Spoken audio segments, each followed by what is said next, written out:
Ser podcast.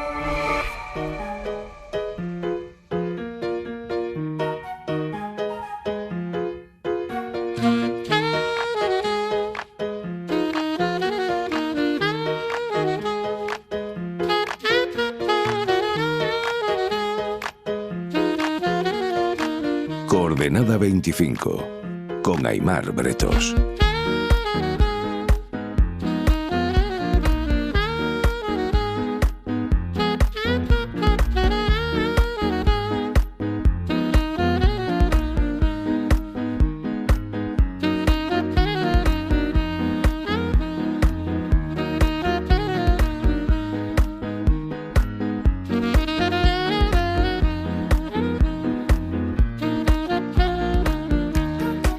Enrique Juliana, buenas noches. Muy buenas noches. Menudo día, Enrique. Increíble. Increíble. O sea, España siempre tiene un giro de guión por escribir. Es increíble esto. El de hoy es fuerte. El de hoy es un giro de guión potente. Sí. ¿Tú crees que la sociedad española, la historia de España ha puesto a Tejero en el lugar indigno que le corresponde? A ver, creo que después del juicio y con todo lo que se ha ido sabiendo a lo largo de los años y que hoy se acaba de ampliar, ¿no?, el conocimiento de lo que fueron aquellos días con la desclasificación de documentación reservada del Estado, todo el mundo tiene una idea muy clara de lo que significó el 23F, ¿no? Creo, sinceramente. Creo que está bastante aclarado. Lo que quizá convendría recordar más es el contexto. Porque los contextos son fundamentales para entender bien las cosas que han pasado, también las que pasan en el presente. Lo que pasa es que la visión del contexto presente siempre es más complicada, porque las cosas se mueven mucho y se necesita perspectiva. Pero el contexto es muy importante, porque si no, el riesgo es que la historia acabe reducida a una cuestión de baile de personajes que se equivocan, otros que aciertan, algunos que actúan con buenas intenciones, otros que actúan con malas intenciones, en este caso que nos ocupa de manera manifiesta, pero hace falta el contexto para entender mejor. Y yo creo que respecto al 23F sí, hay algo que falta explicar más, ¿no?, y ahondar más en ello, que es exactamente por qué se llega a aquella situación en términos de coyuntura política, de atmósfera política del país. Es decir, aquello no fue solo una maquinación de una serie de personajes que pretendían dar un golpe de Estado. Había un ambiente, había un clima. ¿Cuál era el clima de España? El clima era que había que 22F. echar a Adolfo Suárez como fuese. España estaba obsesionada con Suárez. Una parte de la sociedad y de las clases dirigentes españolas estaban obsesionadas con echar a Suárez. Esto es así. Con Suárez ha pasado una cosa extraordinaria. Suárez acabó siendo repudiado por una parte importante de las clases dirigentes españolas y luego fue santificado a partir de los años 90, cuando, fíjate en qué momento Suárez empieza a ser santificado. El día que se tiene constancia que no está en condiciones de escribir sus memorias. El día que se tiene constancia que ya no recuerda. Entonces Adolfo Suárez sube a los altares. Pero fue un personaje repudiado por una parte no solo de un segmento político español, sino por parte importante de las clases dirigentes. ¿Por qué? La cuestión es ¿por qué? Porque entendieron que Suárez había ido más allá de lo que tenía que ir. Suárez recibe el encargo del rey de acelerar la transición. Existía el riesgo de que la transición se taponase y existía el riesgo, por lo tanto, que España entrase en una espiral de enfrentamientos políticos violentos fuertes, que hubiese un tapón, porque la sociedad estaba apretando en unas partes de España más que en otras, pero había una progresión alimentada, atención, por la crisis económica derivada de la crisis del petróleo de 1973. Sin ese dato tampoco se acaba de entender lo que pasó en aquellos años. Suárez acelera con la asistencia estratégica de un personaje que yo creo muy importante, Torcuato Fernández Miranda, que es el que sintetiza, redacta la ley de reforma política y le ayuda a conducir el país a las elecciones del 15 de junio del 77. Una parte de los grupos dirigentes españoles entendía que en el momento en que se celebran las primeras elecciones democráticas, de alguna manera la misión de Suárez ya empieza a estar cumplida. Atención, en aquellas elecciones la UCD, la plataforma electoral que se organiza desde dentro del régimen, pero con personas externas también al régimen que se van incorporando a ella, el objetivo era que consiguiese la mayoría absoluta y que pudiese dirigir el proceso posterior de reforma con mucha fuerza parlamentaria, es decir, teniendo la mayoría absoluta en el nuevo Parlamento Democrático. No fue así, les faltaron 10 votos. Entonces empieza la fase de las audacias de Suárez.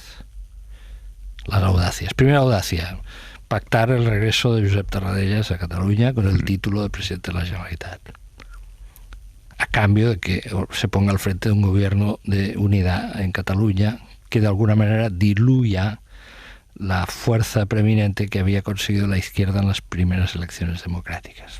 Es un movimiento verdaderamente audaz, uno de los más audaces de la transición, a mi modo de ver, porque tiene un efecto que es popularizar la autonomía. Si los catalanes, que reciben 1 millón de personas salen a la calle para recibir a Tarradellas como si fuese el presidente de los Estados Unidos, tienen ese apego a la autonomía, inmediatamente los sentimientos autonomistas ganan intensidad en toda España, particularmente en Andalucía, forzando una aceleración de tiempos que no estaba prevista. Andalucía en 1980.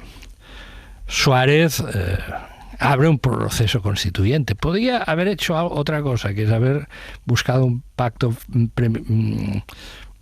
con AP, su mayoría absoluta en el Parlamento. No lo podía hacer, quedaba en manos de Fraga, no lo podía hacer.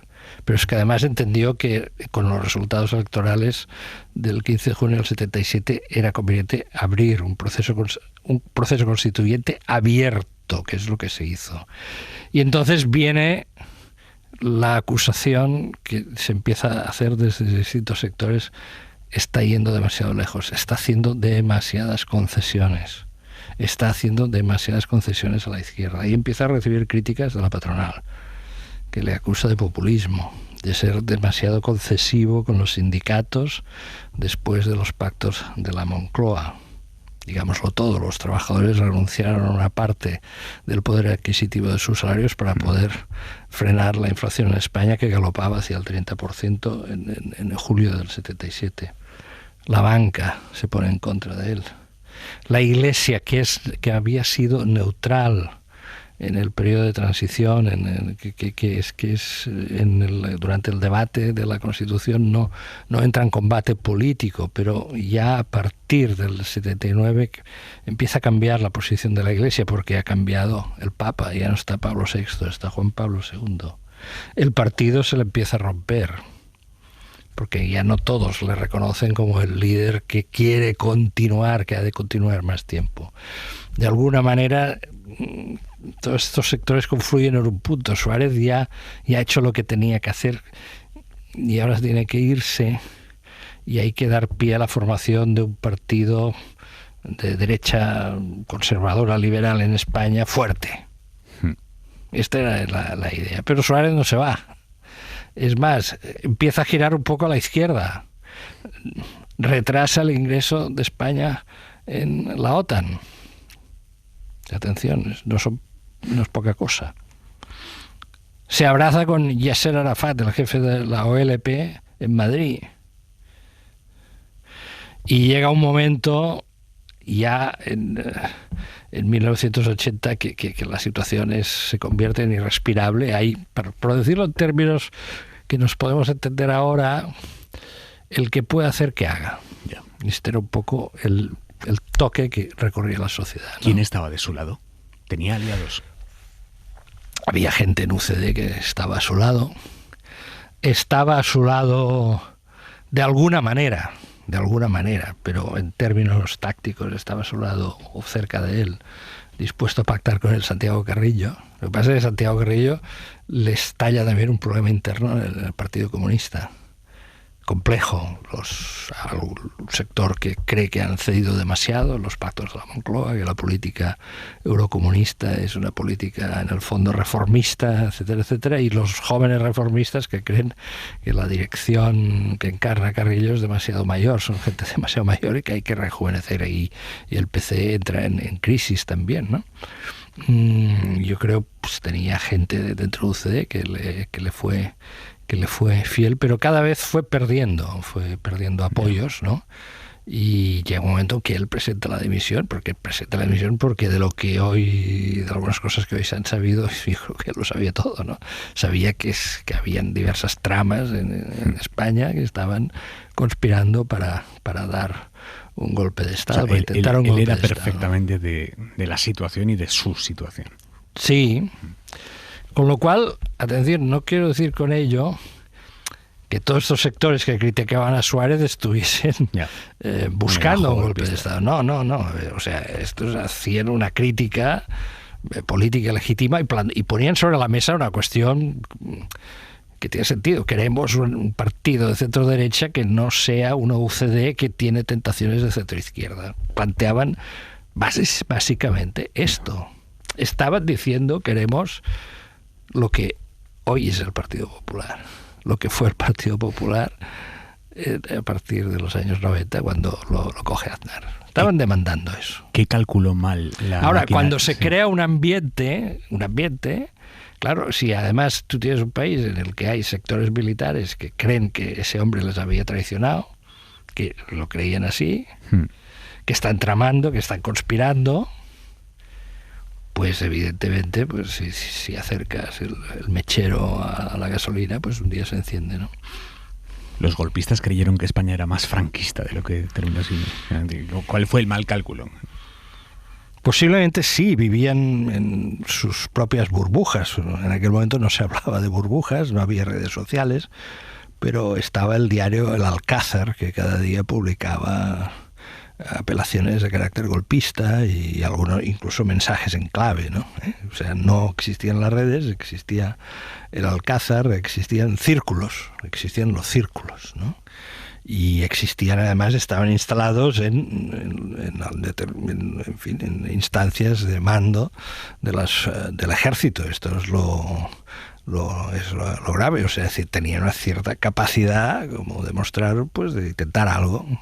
Lo intentaron en el 23F y hoy con lo que es documentos que se han desclasificado, pues ha aparecido aparece ahí pistas de que había otras dos tramas en preparación, es decir, que era un momento efectivamente, que diversos núcleos estaban pensando en un momento en un golpe de fuerza, y estaban pensando en un golpe de fuerza en un contexto de fortísima deslegitimación del presidente del gobierno y de fortísima deslegitimación del partido del gobierno, porque sectores no comprometidos con ninguna intentona golpista consideraban que aquella fase estaba acabada y que lo que estaba haciendo Suárez era una equivocación. Recibir en Madrid a Arafat a finales de los años 70 era un gesto político de relieve. Arafat era el líder en aquel momento incontestable de la resistencia palestina. O, por ejemplo, retardar pues, la formalización del ingreso de España en la OTAN también lo era. La prueba de ello es que cuando finalmente Calvo Sotelo logra ser elegido presidente, pues una de las primeras decisiones del gobierno Calvo Sotelo es gestionar la inmediata adhesión de España en las OTAN. En Estados Unidos también se había producido un cambio, atención, lo que pasa es que se había producido en enero.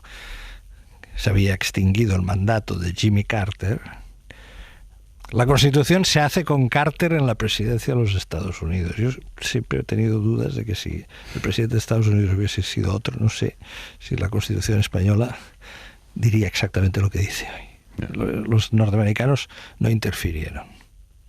Carter posiblemente ha sido uno de los presidentes más demócratas que ha tenido Estados Unidos en los últimos, 40 años. Yo te pregunto, Enrique, ¿ves algún... Estaba Reagan, sí, y había ganado Reagan. ¿Ves algún paralelismo posible, salvando en todas las instancias, entre el contexto que atravesaba España en el 81 y la actualidad, el contexto político? Bueno, hay una cosa en común, que es la deslegitimación o el intento de deslegitimar o de negar la legitimidad del que gobierna, y hay otra cosa diferente, que es que el ejército no es hoy el problema de España, afortunadamente. El ejército español ha cambiado muchísimo y por lo tanto las maniobras se producen en otro campo, se producen en otro ámbito. Es decir, hoy la lucha política discurre básicamente en el terreno de la circulación de opiniones, de informaciones verdaderas, pero también cada vez más de las informaciones falsas y de ese flujo insomne que recorre la sociedad a través de los teléfonos móviles, de los ordenadores a diario. Es otro escenario, o sea, es algo difícil, no sé, aquella era una sociedad que funcionaba de otra manera, y efectivamente si el nudo militar estaba en peligro, no estaba fielmente en su totalidad adherido a la democracia, existían riesgos muy grandes. Hoy eso no ocurre. Y por lo tanto la tensión política se expresa de otra manera, se expresa en términos, yo diría, meningíticos, es decir, que hay mucha gente, y lo estamos viendo en estos últimos tiempos, pues que está desertando de seguir las noticias, porque no soporta el relato de la actualidad, demasiadas cosas problemáticas, todo es un horizonte extremadamente problemático, gente que ya no soporta las redes sociales. Es decir, se está abriendo paso como, corrientes de algo, desafección a los territorios comunes, la dificultad de tener un lenguaje común que permita la discusión. Cada vez esto se está rompiendo, pero no solo pasa en España, pasa en casi todo el orbe democrático. Es decir, el sistema democrático está sometido a tensión, pero no es una tensión que en estos momentos provenga de los cuarteles. Es otra dimensión, es una dimensión nueva. Juliana, hablando de otras dimensiones, ¿qué te parece el paso atrás que ha dado Yolanda Díaz anunciando que no se va a volver a presentar? Bueno, creo que estaba un poco... Era previsible en buena medida, teniendo en cuenta un fondo de la cuestión, que es que ella concurre a las elecciones generales de 2023 con dos lemas, ¿no? Uno que decía sumar y otro que estaba en el acto que celebraron en Magariños, que fue el pabellón de Magariños en Madrid, que fue como el acto fundacional de Sumar, que decía aquí empieza todo. Es decir, se borraba la historia política de 2014 hasta 2023 y aquí empieza todo. Y entonces lo que ha ocurrido es que en este periodo de tiempo, desde julio de 2023, pues el nombre Sumar quizá no es el que más define la situación de los partidos que se sitúan a la izquierda del Partido Socialista. Y no se sabe muy bien, sí, han empezado algunas cosas, pero no ha quedado muy claro. Es decir, el proyecto político que ella quería encarnar no ha acabado de cristalizar por diversas causas,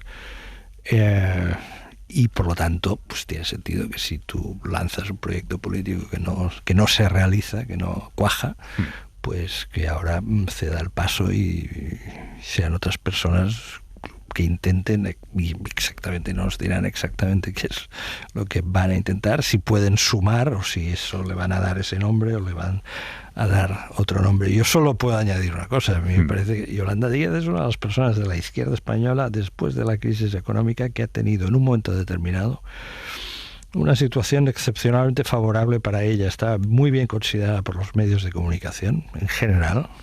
Tenía apoyos mediáticos muy fuertes, muy relevantemente fuertes. Tenía un apoyo inicial de sus potenciales electores también importante. O sea, ha tenido muchas cosas a su favor.